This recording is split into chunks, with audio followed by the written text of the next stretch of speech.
A new government report has a dire warning about the impact of climate change on the United States. It finds the cost of dealing with climate change could reach hundreds of billions of dollars annually by the end of the century.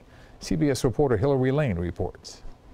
Scientists are warning of grave consequences if the U.S. does not take immediate action to curb climate change. It's such a wake-up call. Brenda Eck-Wurzel is a co-author of the new report compiled by 13 different government departments and agencies, which found climate change is already causing more frequent and severe storms, droughts, floods, and wildfires. The report says extreme weather in the U.S. in the past 3 years has cost nearly $400 billion.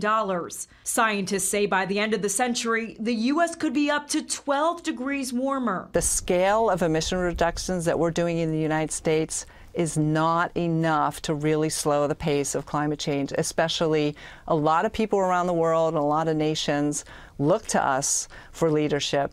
Great climate, we're going to have that, and we're going to have forests that are very safe. But President Trump has been criticized for rolling back Obama-era environmental and climate regulations. He also withdrew the U.S. from the 2015 Paris Agreement that involved nearly 200 countries.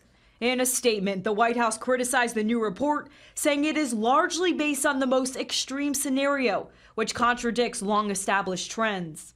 Any leader who does not take climate change seriously is doing a disservice to the public. The new research says if steps aren't taken, climate change will increase the risk of disease, decrease crop production, and limit the availability of drinking water. Hillary Lane, CBS News, New York.